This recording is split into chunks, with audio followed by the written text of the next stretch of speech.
This is a plant hardiness zone map. This was the first map I started looking at in depth and in detail when I started doing farming. This concept is completely new to me because I come from India where rainfall determines uh, a lot of things about the season and what crops you can grow, etc. Here in Canada, temperature is the main criteria, especially the first frost of the fall season will end the cropping season, and the last frost of the spring season would actually show when to begin the cropping season. In addition to that, how many days you have above 5 degrees and how far the temperature rises, those things matter for cropping season here. And many such parameters are put together to create a hardiness zone map. And it's a similar standard and scale for USA also. So with the same scale between USA and Canada, here in Ontario, we have from 0B, as you can see on the top of Ontario, we have 0B, so almost no crops can be grown there, nothing is there. Yeah. And then you come all the way down here, and the furthest you can get is only up to 7A, somewhere near Windsor, Ontario, you get 7A. So if you look at what is the zone for Ottawa, it looks like it could be 5B, but I think the better bet is to think it is 5A. Yeah, the lighter yellow. 5B is more likely inside the heat island of the city area, but slightly outside, even in Blackburn Hamlet, in the open field area, probably it's more of 5A. So once you know your zone, you can decide on what crops to get, and many gardening website and farming information tools use this hardiness zone number as a deciding criteria to discuss further on gardening tips or cropping tips. So this is a very key map for cropping season criteria here. In addition to this, there are some detailed maps we can look at. So here is a zoomed in map of Canada's first frost day. That is in autumn. When is the first frost day coming in your region decides the end of the season.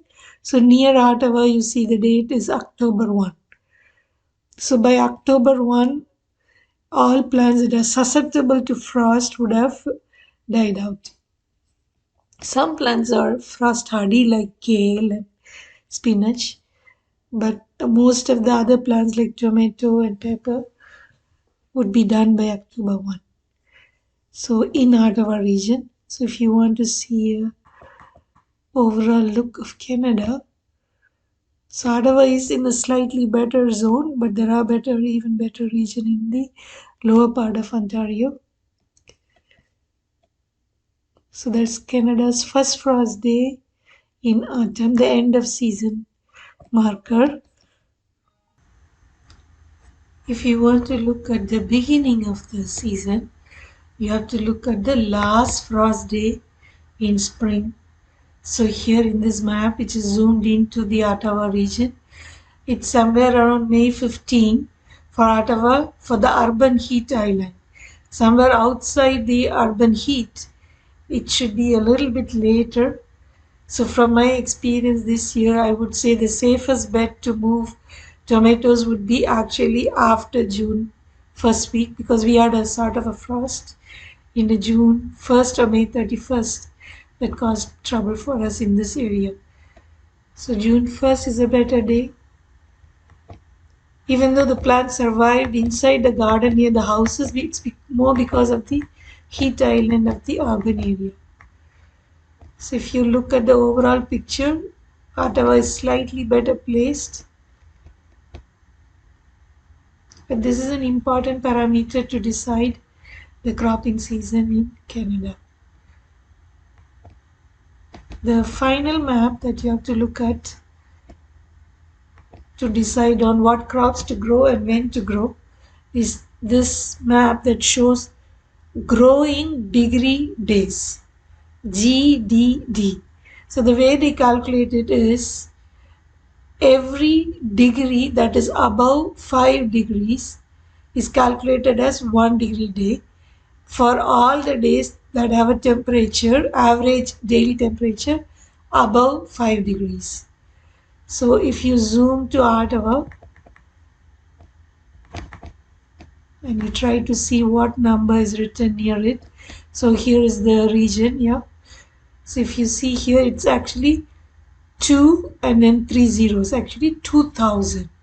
It's almost like for 200 days, for example, for 200 days in a year, the average temperature was above 5 degrees, and let's say it was a stable 15 degrees.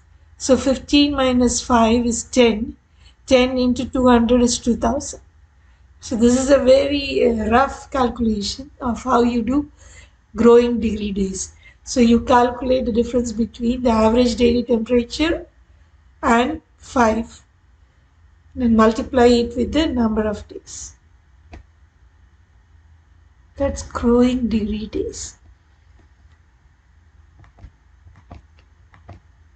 So somewhere outside Adava, maybe it's not exactly 2000, it could be only 1750 around this area.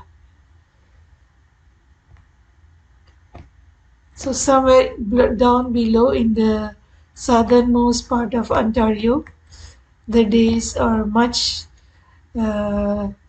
longer for the cropping season, so it's 2500.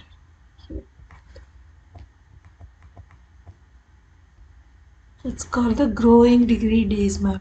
These parameters determine the plant hardiness zone and also what crops you can grow in these regions.